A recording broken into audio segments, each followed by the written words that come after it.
Hello everyone, welcome to Bedi scholar classes. जैसा कि हमने पिछले लेक्चर में पढ़ा था कि हमारे पास जो है वो एक्सचेंज ऑफ गैसेस की हम बात कर रहे थे। तो एक्सचेंज ऑफ गैसेस में हमने 2-3 कंडीशंस देखी थी कि किस तरह से जो है वो आपके पास एक्सचेंज ऑफ गैसेस होगा। तो आपके पास 2-3 चीज़ें थी। पहला तो कि सॉल्युबिलिटी ऑफ गैसेस क्या होती है आपके पास, ठीक है जी? Solubility of gases. तो एक बहुत इंपॉर्टेंट चीज़ हमने डिस्कस करी थी कि सॉल्युबिलिटी ऑफ कार्बन डाइऑक्साइड जो है वो ज़्यादा होती है एज़ कम्पेयर टू ऑक्सीजन, ठीक है? और कितनी ज़्यादा होती थी? 20 टू 25 टाइम जो है वो कार्बन डाइऑक्साइड की सॉल्युबिलिटी ज़्यादा थी एज़ कम्पेयर टू ऑक्सीजन।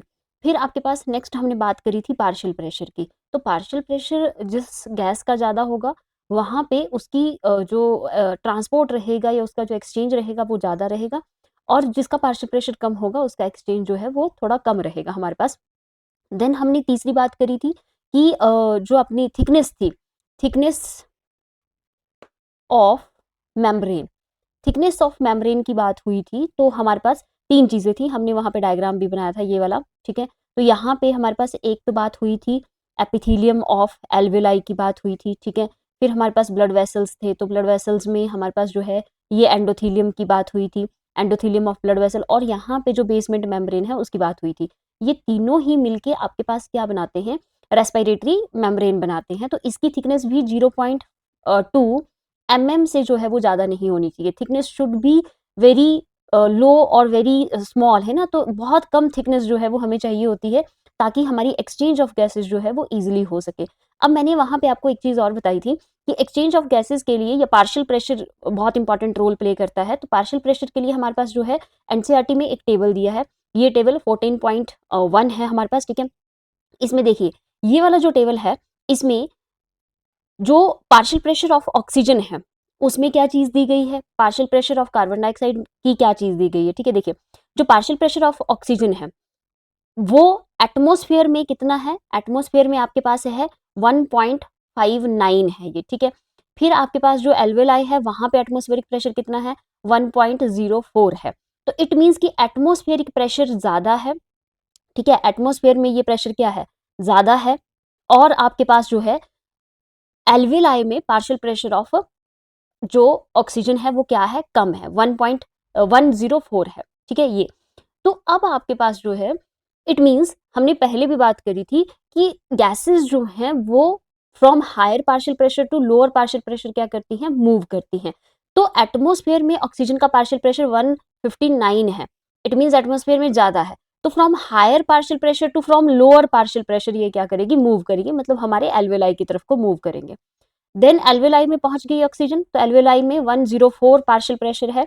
फिर उसके बाद डीऑक्सीजनेटेड ब्लड, जो एल्वेलाई के पास जो ब्लड वेसल है वहां पे प्रेजेंट है, तो डीऑक्सीजनेटेड ब्लड में पार्शियल प्रेशर ऑफ ऑक्सीजन क्या है? 40 है। तो मतलब एल्वेलाई में पार्शियल प्रेशर ऑफ ऑक्सीजन ज्यादा है और आपके पास जो ब्लड में पार्शियल प्रेशर ऑफ ऑक्सीजन जो है वो कम है। तो from higher partial pressure to lower partial pressure आपकी ऑक्सीजन क्या करेगी? मूव करेगी, ठीक है? देन उसके बाद फ्रॉम अब आपके ब्लड में जो है वो ऑक्सीजन पहुंच गई है और ब्लड क्या हो गया है? ऑक्सीजनेटेड ब्लड हो चुका है। तो ऑक्सीजनेटेड ब्लड में पार्शियल प्रेशर ऑफ ऑक्सीजन क्या हो गया? 95 हो गया। अब वही ऑक्सीजनेटेड ब्लड आपकी पूरी बॉडी में घूम रहा है, हर एक सेल हर एक टिश्यू तक पहुंच रहा है। तो टिश्यू में हम रेस्पिरेशन करते हैं और रेस्पिरेशन से प्रोड्यूस होती है कार्बन डाइऑक्साइड। तो टिश्यू में हमेशा ही पार्शियल प्रेशर ऑफ ऑक्सीजन कम होता है और partial pressure of carbon dioxide ज्यादा होता है हमारे पास। तो टिश्यू में पार्शियल प्रेशर ऑफ ऑक्सीजन क्या है? 40 है। और वो जो ब्लड ऑक्सीजन लेके गया उसका पार्शियल प्रेशर कितना है? 95 है। तो from oxygenated blood to tissue जो है वो ऑक्सीजन क्या करेगी? मूव करेगी आपकी, ठीक है? तो ऑक्सीजन के लिए हम यहां से यहां की तरफ को इस चीज को पढ़ते हैं, लेकिन जब कार्बन डाइऑक्साइड की बात आती है तो हम उल्टा पढ़ते हैं इस टेबल को, हम यहां से जाके यहां तक जो है वो पढ़ेंगे, ठीक है? फ्रॉम टिश्यू टू एटमोस्फेयर जो है इस चीज को रीड किया जाएगा। अब ऑक्सीजन पहुंच गई है आपके टिश्यू में, ठीक है? और टिश्यू में रेस्पिरेशन हो रहा है, ग्लूकोज का ब्रेकडाउन हो रहा है जिसकी वजह से कार्बन डाइऑक्साइड प्रोड्यूस हो रही है। तो partial pressure of carbon dioxide in tissue कितना है? 45 है, ठीक है? और जो ऑक्सीजनेटेड ब्लड जो ऑक्सीजन लेके गया था उसमें partial pressure of carbon dioxide obvious सी बात है कम रहेगा क्योंकि ऑक्सीजन का ज्यादा है। तो यहाँ पे partial pressure of carbon dioxide क्या है? 40 है आपके पास, ठीक है? तो from higher partial pressure to from lower partial pressure आपकी कार्बन डाइऑक्साइड क्या करेगी? मूव करेगी। देन अब ब्लड जो है वो कार्बन डाइऑक्साइड उसमें जा चुकी है, तो वो क्या हो गया है, डीऑक्सीजनेटेड हो गया है। तो उसमें partial pressure of carbon dioxide क्या हो गया, 45 हो गया हमारे पास, ठीक है। अब यही ब्लड कहाँ पे आया, एल्वेलाई के पास आया। अब वहां पे एक्सचेंज ऑफ गैसेज होना है, करी थी हमने बात, ठीक है। तो partial pressure of deoxygenated blood कितना है, 45 है, और एल्वेलाई में कार्बन डाइऑक्साइड का पार्शियल प्रेशर कितना है, 40 है। तो carbon dioxide move from higher partial pressure to lower partial pressure, ठीक है जी। देन एल्वेलाई आ गया, एल्वेलाई में 40 हो गया, और एटमॉस्फेयर में 0.3 पार्शियल प्रेशर होता है। तो फ्रॉम एल्वेलाई टू एटमॉस्फेयर जो है कार्बन डाइऑक्साइड क्या कर जाएगी, मूव कर जाएगी आपकी, ठीक है। तो ये इस तरह से है हमारे पास कि कहाँ पे कितना पार्शियल प्रेशर है, ये चीज आपको बिल्कुल याद होनी चाहिए कि partial pressure of carbon dioxide कहाँ कितना होता है और पार्शियल प्रेशर ऑफ ऑक्सीजन कहाँ कितना होता है, ठीक है। तो ये बात हमने पहले भी करी हुई है कि एक्सचेंज जो है, ये देखिए, ये जो एल्वेलाई है आपका, यहाँ पे जब कार्बन डाइऑक्साइड है ना ब्लड वेसल से मूव करेगी, तो ब्लड वेसल में पार्शियल प्रेशर ज्यादा होना चाहिए और एल्वेलाई में पार्शियल प्रेशर कम होना चाहिए। फिर फ्रॉम एल्वेलाई टू एटमॉस्फेयर जो है वो आपकी कार्बन डाइऑक्साइड मूव कर जाएगी, क्योंकि एटमॉस्फेयर में तो 0.3 पार्शियल प्रेशर होता है, ठीक है। वैसे ही यहाँ पे ऑक्सीजन पहुंचनी है, तो ऑक्सीजन ब्लड वेसल में भेजनी थी हमने, तो पार्शियल प्रेशर ऑफ ऑक्सीजन है ना एटमॉस्फेयर में कितनी है, 159 है, और आपके एल्वेलाई में कितनी है, 104 है। तो ये चीजों को ध्यान देना है कि from higher partial pressure to lower partial pressure हमेशा आपकी गैसेस क्या करेंगी, मूव करेंगी, ठीक है। तो ये थोड़ा सा टेबल था, इस टेबल को हमेशा पढ़ने में थोड़ी सी है ना होती है कि हम एटमॉस्फेयर टू टिश्यू की तरफ को ही दोनों गैसेस के जो है वो सीक्वेंस को पढ़ते हैं, लेकिन ऐसे नहीं पढ़ना है। आपने ऑक्सीजन के केस में जो है वो ऑक्सीजन के केस में फ्रॉम एटमॉस्फेयर टू कहाँ जाना है, फ्रॉम एटमॉस्फेयर टू टिश्यू जाना है। और आपने कार्बन डाइऑक्साइड के केस में जो है टिश्यू से कहाँ जाना है, टिश्यू से एटमॉस्फेयर की तरफ को जाना है। ये चीज को आपने ध्यान देना है इस टेबल में, ठीक है। चलिए, अब एक्सचेंज ऑफ गैसेस यहाँ पे हो चुका है, ऑक्सीजन आई, ऑक्सीजन ब्लड में जा चुकी है। अब ये ब्लड इस पूरी ऑक्सीजन ऑक्सीजनेटेड ब्लड को पूरी बॉडी में क्या करेगा, लेके जाएगा, हर एक टिश्यू तक लेके जाएगा, ठीक है। तो अब ये चीज देखेंगे कि ट्रांसपोर्ट कैसे होता है, मतलब आपके पास जो है वो ब्लड जो है वो किस तरह से ऑक्सीजन को ट्रांसपोर्ट करेगा, ठीक है। तो नेक्स्ट टॉपिक जो हमारा रहने वाला है वो क्या है, ट्रांसपोर्टेशन ऑफ गैसेस, ठीक है, इंपॉर्टेंट है, देख लेते हैं। ट्रांसपोर्टेशन ऑफ गैसेस इंपॉर्टेंट है, थोड़ा सा ध्यान देना इसके पास, ठीक है। अब कैसे है ना, सबसे पहले हम ऑक्सीजन की बात करते हैं कि ट्रांसपोर्ट ऑफ ऑक्सीजन कैसे होता है बॉडी में। तो हमें पता है कि जो ब्लड है हमारा, इसी का सबसे इंपॉर्टेंट रोल है अपने गैसेस की ट्रांसपोर्ट के लिए, ठीक है। तो ब्लड में दो चीजें रहती है हमारे पास, ठीक है। ब्लड में क्या है, ब्लड में हीमोग्लोबिन है, ठीक है जी, ब्लड में क्या है, हीमोग्लोबिन है, और ब्लड में क्या है, प्लाज्मा है, ठीक है।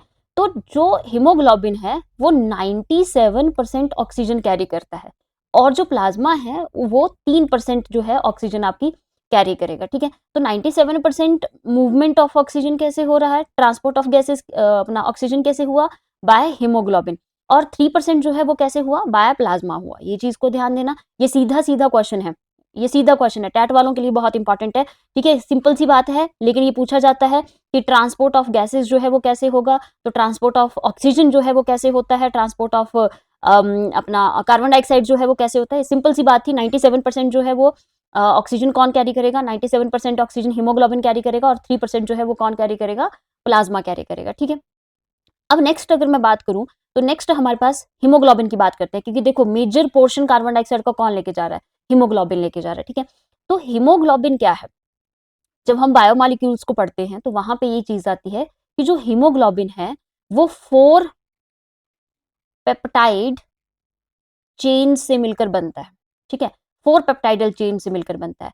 तो 4 पेप्टाइडल चेन्स क्या होती हैं, 2 अल्फा होती हैं और 2 बीटा चेन्स होती है ना। जैसे सपोज करो, एक चेन ये है, दूसरी चेन ये है, तीसरी चेन आपके पास ये रहेगी, चौथी चेन आपके पास ये रहेगी, ठीक है। इसमें 2 अल्फा चेन्स होंगी, 2 ही क्या होंगी आपके पास, बीटा चेन्स होंगी, ठीक है। अब अल्फा और बीटा ये चेन्स जो है, पॉलीपेप्टाइडल चेन्स जो है, ठीक है, ये इंपॉर्टेंट रोल प्ले करती हैं, इन्हीं के थ्रू हमें पता चलेगा कि कैसा कैसे क्या क्या करना है, ठीक है।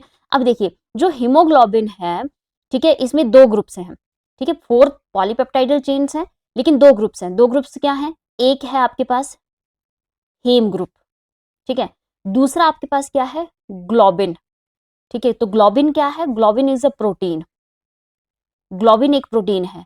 और हेम क्या है? हेम जो है वो आयरन ग्रुप है। हेम क्या है? एक आयरन ग्रुप है। तो अब क्वेश्चन यहां से बनता है कि ऑक्सीजन जो है वो कौन कैरी करेगा? क्या हेम ग्रुप कैरी करेगा या फिर प्रोटीन ग्रुप कैरी करेगा? ठीक है, तो इस चीज को थोड़ा सा ध्यान देना है आपने कि ऑक्सीजन जो है वो oxygen join with heme group of haemoglobin, very very important. ठीक है, ऑक्सीजन कहाँ जुड़ती है? ऑक्सीजन जो है वो आपके हेम ग्रुप ऑफ हीमोग्लोबिन के साथ जुड़ती है। ठीक है, हीमोग्लोबिन में कौन जो है वो ऑक्सीजन को कैरी करता है? तो हेम ग्रुप जो है वो ऑक्सीजन को कैरी करेगा। अगेन क्वेश्चन आ गया, इंपॉर्टेंट क्वेश्चन है आपके पास। ये भी एक क्वेश्चन बना था यहाँ पे, मैंने बताया आपको। ठीक है, ये भी इंपॉर्टेंट क्वेश्चन है। अब नेक्स्ट आपके पास क्या आता है कि ठीक है, ओके, ठीक है, हमारे पास जो है वो 4 पॉलीपेप्टाइडल चेन्स थी, ये हमने कर लिया। ठीक है, हेम ग्रुप जो है वो लेके जाएगा इसको, ये हमने कर लिया। अब नेक्स्ट आपके पास क्या है? नेक्स्ट है कि कैसे, कितनी हीमोग्लोबिन जो है वो कितने मॉलिक्यूल ऑफ ऑक्सीजन कैरी करता है। ठीक है, तो देखिए, अब मैंने बोला 4 पेप्टाइडल चेन्स है ना, थोड़ा सा पीछे जाएं, इसको देखें। तो देखो, ये 4 पेप्टाइडल चेन्स है हमारे पास। तो 4 पेप्टाइडल चेन्स क्या कर रही हैं? 4 पेप्टाइडल चेन्स जो हैं वो आपके पास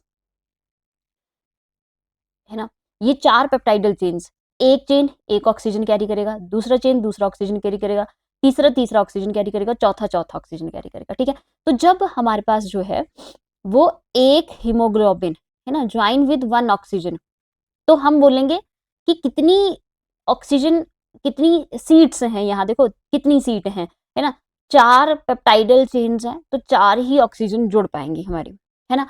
जब एक ऑक्सीजन जुड़ गई तो हम बोलेंगे कितनी सेचुरेशन होगी?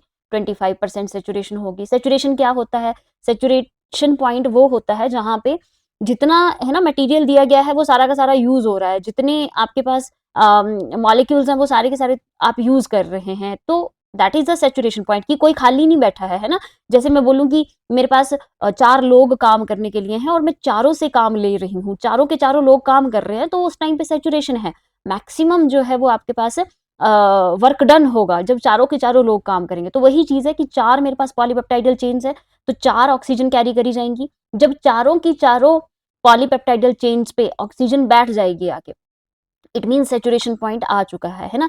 तो अगर एक ऑक्सीजन बैठी तो 25% सेचुरेशन है। ठीक है, सेकेंड ऑक्सीजन बैठेगी तो मैं बोलूंगी आपके पास जो है वो 50% है ना। सेकेंड बैठेगी तो क्या बोलेंगे हम कि 50% जो है वो सेचुरेशन हो चुका है। फिर थर्ड बैठेगी तो हम बोलेंगे 75% सेचुरेशन हो गया। और जब चौथी ऑक्सीजन भी जुड़ गई यहाँ के, है ना, चारों की चारों ऑक्सीजन यहाँ जुड़ चुकी हैं, तो हीमोग्लोबिन की 100% क्या हो चुकी है? सेचुरेशन हो चुकी है ना। चारों के चारों पॉलीपेप्टाइडल चेन्स पे ऑक्सीजन आके बैठ चुकी है, तो 100% सेचुरेशन ऑफ क्या हो चुका है? हीमोग्लोबिन हो चुका है। तो 1 molecule of haemoglobin carry how many oxygen? ठीक है, तो आपके पास 1 molecule of haemoglobin carry 4 oxygen. ठीक है, very very important question again. ठीक है, एक हीमोग्लोबिन कितनी ऑक्सीजन कैरी करता है? तो 4 ऑक्सीजन कैरी करता है, बता दिया मैंने। 2 अल्फा चेन्स होती हैं, 2 बीटा चेन्स होती हैं। ठीक है, तो इन चारों ही चेन्स पे जो है वो एक एक ऑक्सीजन आके बैठती है। और अगर एक ऑक्सीजन जुड़ती है तो 25% सेचुरेशन है, दूसरी जुड़ेगी तो 50%, तीसरी जुड़ेगी तो 75% और चौथी जुड़ेगी तो 100% जो है वो सेचुरेशन आपके पास देखने को मिलेगी। ठीक है, अब इसी पे है ना ये क्वेश्चन बन गया कि एक हीमोग्लोबिन कितने ऑक्सीजन कैरी करता है? तो एक हीमोग्लोबिन 4 ऑक्सीजन कैरी करता है। ठीक है, अब ठीक है, ओके, 97% ऑक्सीजन कैरी किया हीमोग्लोबिन ने, हीमोग्लोबिन में भी हेम ग्रुप ऑफ हीमोग्लोबिन ने कैरी किया, और 3% जो है वो प्लाज्मा ने कैरी किया। तो हम, मैंने पहले बोला कि बात करी जाएगी जो मेजर अमाउंट है हमारे पास, तो मेजर अमाउंट 97% है। ठीक है, तो अब 97% हीमोग्लोबिन के साथ गया। ठीक है, कहाँ लेके जाना है? आपको पता है टिश्यू के पास लेके जाना है। तो टिश्यू में जाके क्या होगा?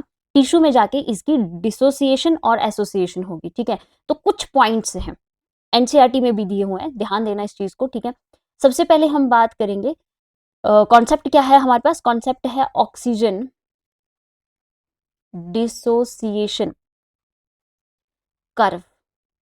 ठीक है, ऑक्सीजन डिसोसिएशन कर्व की बात करेंगे। तो डिसोसिएशन से पहले एसोसिएशन की बात होगी, है ना। हीमोग्लोबिन और ऑक्सीजन आपस में जुड़ेंगे, आपस में एसोसिएशन होगा तभी तो डिसोसिएशन होगा, ठीक है। तो पहले तो एसोसिएशन होगा, एसोसिएशन के लिए हीमोग्लोबिन और ऑक्सीजन को जुड़ना पड़ेगा, और ये कहाँ जुड़ते हैं, ये जुड़ते हैं एट एल्वियोलाई लेवल, है ना। कहाँ जुड़ेंगे, एल्वियोलाई पे जुड़ते हैं। हीमोग्लोबिन और ऑक्सीजन कहाँ जुड़ेंगे, एल्वियोलाई पे, और क्या बनाते हैं, ऑक्सी हीमोग्लोबिन बनाते हैं। वेरी वेरी इंपॉर्टेंट, ठीक है। हीमोग्लोबिन और ऑक्सीजन जुड़ेंगे तो क्या बनेगा, ऑक्सी हीमोग्लोबिन बनेगा हमारे पास, ठीक है। ऑक्सी हीमोग्लोबिन बन गया। फिर इस टाइम पे जब ये एसोसिएशन हो रहा था, तो इस टाइम पे हमें क्या क्या रिक्वायरमेंट्स चाहिए होती हैं, ठीक है, ध्यान देना। यहाँ पे हमें पार्शियल प्रेशर ऑफ ऑक्सीजन क्या चाहिए, हाई चाहिए, क्योंकि high partial pressure of oxygen होगा, हाई ऑक्सीजन रहेगी, तभी तो हीमोग्लोबिन के साथ इजीली जुड़ पाएंगे ये, ठीक है। दूसरा, partial pressure of carbon dioxide low, alveoli पे वैसे ही partial pressure of carbon dioxide low होता है, ठीक है। फिर पार्शियल सॉरी देन आपके पास आएगा नेक्स्ट आएगा आपके पास प्रोटॉन्स, ठीक है। प्रोटॉन्स का अमाउंट भी क्या है, लो चाहिए। फिर टेम्परेचर की बात करेंगे तो टेम्परेचर भी लो चाहिए, ठीक है। फिर पीएच की बात करते हैं तो अगर प्रोटॉन लो है तो पीएच क्या होगी, ज्यादा होगी, ठीक है। ये वाले पॉइंट्स आपको बिल्कुल याद होने चाहिए कि एसोसिएशन ऑफ ऑक्सीजन पहली चीज तो कहाँ होती है, तो कहाँ होगी, एल्वियोलाई लेवल पे होगी। हीमोग्लोबिन और ऑक्सीजन कहाँ जुड़ेंगे, एल्वियोलाई लेवल पे ही जुड़ेंगे, ठीक है जी। तो दैट इज एसोसिएशन, और एसोसिएशन होके हीमोग्लोबिन और ऑक्सीजन क्या बनाते हैं, ऑक्सी हीमोग्लोबिन बनाते हैं। और ऑक्सी हीमोग्लोबिन बनाने के लिए हमें क्या क्या सिचुएशंस चाहिए होती हैं, तो सिचुएशंस क्या है हमारे पास, पहली चीज तो पार्शियल प्रेशर ऑफ ऑक्सीजन हमें हमेशा ज्यादा चाहिए जब एसोसिएशन करवानी है। Partial pressure of carbon dioxide हमें लो चाहिए, प्रोटॉन्स का कंटेंट हमें लो चाहिए, टेम्परेचर हमें लो चाहिए, एंड पीएच जो है वो हमें क्या चाहिए, बिल्कुल हाई। पीएच जो है ऑब्वियस सी बात है हाई हो जाएगी अगर प्रोटीन्स जो है वो क्या है, प्रोटॉन्स जो है वो कम है, ठीक है। तो ये चीज को ध्यान देना है, ये बहुत इंपॉर्टेंट क्वेश्चन था, ठीक है। अगला चलिए, अब ठीक है एल्वियोलाई पे एसोसिएशन हो गया, तो नेक्स्ट क्या रहेगा आपके पास, ठीक है, अब रहेगा डिसोसिएशन। डिसोसिएशन जिसकी बात हो रही है, ठीक है। तो डिसोसिएशन कहाँ होता है, डिसोसिएशन एट टिश्यू लेवल पे होगा, क्योंकि ऑक्सीजन कहाँ छोड़नी है ब्लड ने, टिश्यू लेवल पे छोड़नी है, ठीक है। तो अब हमारे पास जो है ऑक्सी हीमोग्लोबिन टूट के क्या बनाएगा, दोबारा हीमोग्लोबिन अलग हो जाएगा, ऑक्सीजन अलग हो जाएगी। इस पॉइंट पे हमें क्या क्या चीजें चाहिए, इस पॉइंट पे हमें partial pressure of oxygen low चाहिए, आपको पता है टिश्यू लेवल पे partial pressure of oxygen low होती है, अभी हमने टेबल करा था, ठीक है। Then partial pressure of carbon dioxide जो है वो टिश्यू लेवल पे हमेशा क्या होती है, हाई होती है। तो partial pressure of carbon dioxide high होगा तो ऑक्सीजन की डिसोसिएशन होगी और कार्बन डाइऑक्साइड की एसोसिएशन होगी, ठीक है। देन हमारे पास जो है प्रोटॉन्स हाई रहेंगे, टेम्परेचर भी क्या रहेगा, हाई रहेगा, और पीएच की बात करेंगे तो पीएच लो हो जाएगी, ठीक है। तो डिसोसिएशन जब होनी है तब क्या क्या पॉइंट्स चाहिए, एसोसिएशन जब होनी है तब क्या क्या पॉइंट्स चाहिए, ये बहुत इंपॉर्टेंट है, ध्यान देना। मैं बार बार बोल रही हूँ ये चीज को, ठीक है। क्वेश्चंस बनते हैं और क्वेश्चंस पहले भी आए हुए हैं यहाँ से, ठीक है। तो ये है एसोसिएशन एंड डिसोसिएशन। पहली चीज तो एसोसिएशन कहाँ हुई और डिसोसिएशन कहाँ हुई, ठीक है। Association at alveoli level and dissociation at tissue level हुई। क्या क्या रिक्वायरमेंट्स, कहाँ पार्शियल प्रेशर ऑफ ऑक्सीजन ज्यादा चाहिए, कहाँ partial pressure of carbon dioxide ज्यादा चाहिए, ये सारी चीजों का पता होना चाहिए आपको, ठीक है। नेक्स्ट हम कर्व की बात करेंगे, ठीक है। ग्राफ बनता है, किस तरह का ग्राफ बनता है, कौन सी कर्व बनती है, ये हम नेक्स्ट लेक्चर में देखेंगे, ठीक है। तब तक के लिए मेरे चैनल के साथ बने रहिए, लाइक कीजिए, शेयर कीजिए, सब्सक्राइब कीजिए।